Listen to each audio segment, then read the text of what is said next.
The backstage area of Ireland's Got Talent buzzed with excitement, laughter, and nervous energy, but for 14-year-old Rafael de la Cruz from Cebu City, everything felt far away, like he was underwater. His thin frame trembled with every breath, his old oversized shirt hanging loosely on his shoulders. The fabric was faded from years of washing, the collar stretched, the sleeves too long, yet Rafael wore it proudly because it was the cleanest shirt he owned. His sandals were worn out and barely holding together, but none of that mattered to him right now. All he felt was fear, hope, and the weight of his family's dreams resting on his small shoulders. He clutched his scratched wooden guitar, the one he had repaired with tape and borrowed strings, holding it like it was the most precious thing in the world. When the stagehand finally called his name, Rafael felt his heart slam against his ribs. He stepped forward slowly, each step feeling heavier than the last. As he walked out onto the massive stage, the bright lights blinded him for a second. The crowd stretched endlessly in front of him, thousands of faces he didn't know, thousands of eyes waiting to judge him. His legs weakened, but he forced himself to stand tall. He had come too far to break now. The judges watched him carefully. Megan O'Connor leaned forward, noticing how young, and how tired, he looked. Liam McDonnell, the soft-hearted judge, stared at the patched guitar, recognizing instantly that this boy had lived a hard life. Emily Hart studied his trembling hands and saw something deeply human in him, the quiet courage of someone who had survived more than he ever should have. "What's your name, sweetheart?" Megan asked gently, her voice softening. "My name is Rafael," he whispered, his voice shaking. "I'm from Cebu City, in the Philippines." The audience reacted with warm cheers. Rafael blinked rapidly, trying not to cry. He swallowed hard before speaking again. "I came here because my family is very poor. I want to help my mother and father. Music, it's all I have." Liam's eyes glistened immediately. Emily looked away for a moment, blinking fast. Megan pressed her lips together, fighting emotion. "And what will you be singing today?" she asked. Rafael lifted his guitar slightly. "Hotel California." The audience murmured with excitement as Rafael took a deep breath. When he strummed the first note, the hall fell silent. His voice came out soft, but filled with a painful beauty that wrapped around the entire room.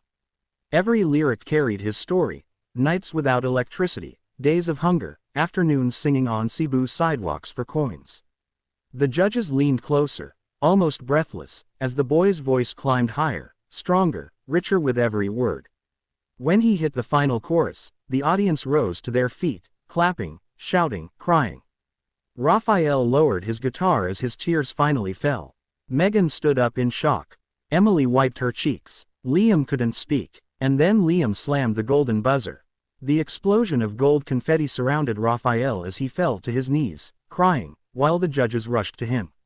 For the first time in his life, the world saw him, not as a poor boy, but as a star. Rafael was still shaking when he stepped off the stage, gold confetti sticking to his hair, his cheeks, even his eyelashes. Every step felt unreal, like he was floating instead of walking. The sound of the cheering crowd still echoed in his ears, so loud and powerful that his heart hadn't yet caught up with reality. Staff members rushed toward him, congratulating him, patting his back, handing him tissues, but Rafael could barely hear their voices. His hands trembled violently as he held his old patched guitar against his chest, afraid that if he loosened his grip, this miracle would disappear like a dream. He finally stopped moving when he reached a quiet hallway backstage. His legs felt weak, and he leaned lightly against the wall, trying to control his breathing. Tears still streamed down his face, hot and uncontrollable. He had never felt anything like this: relief, fear, joy, shock, everything mixing into one huge wave that overwhelmed his entire body.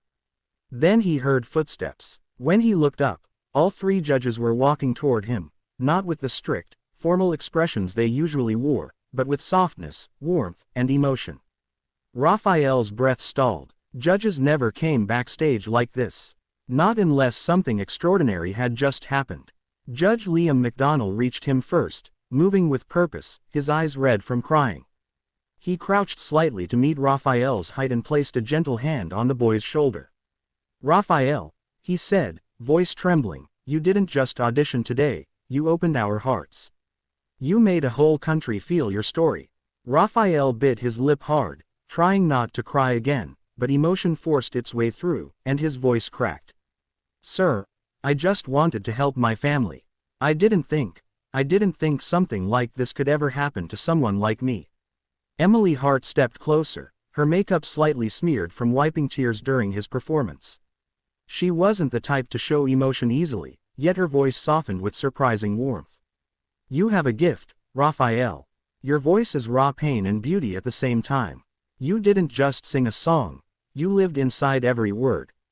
Megan came last, but when she reached him, she gently lifted his chin with her hand, forcing him to look at her. Her eyes shimmered with tears she hadn't let fall on stage. Your voice carries the story of 1,000 children who grew up poor and unheard. You sang for them today, and you made them proud. Raphael looked down, his small hands tightening on his guitar. My mom and dad, they work so hard, but we still have nothing.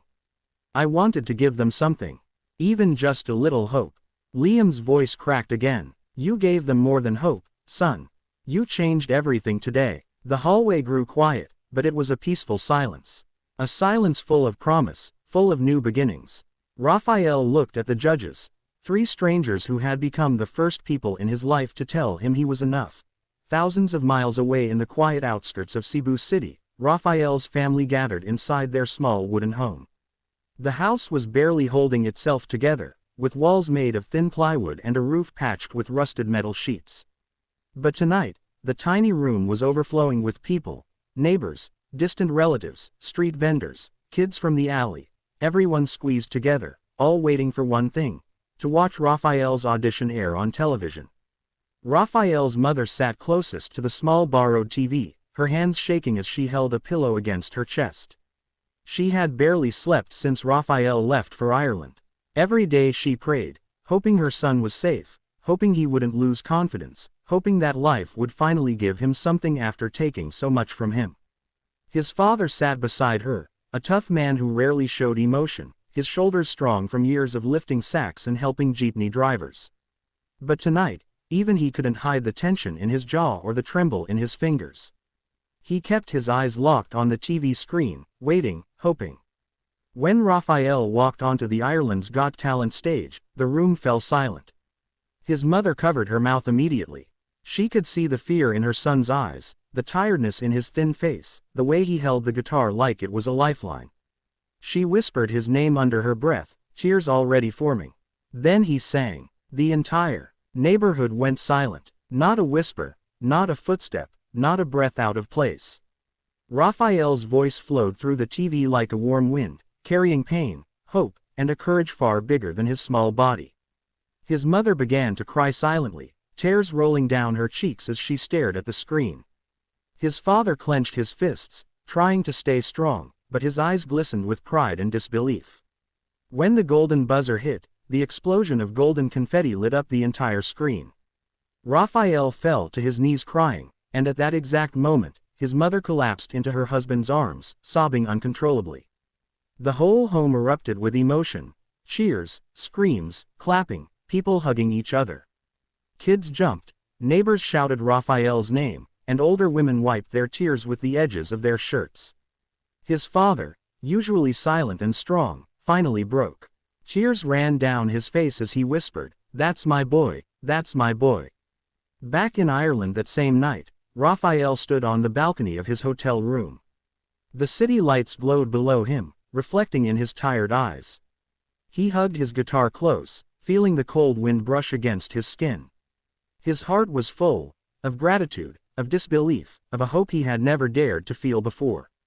He looked up at the night sky and whispered softly, "Mama, Papa, I hope I made you proud."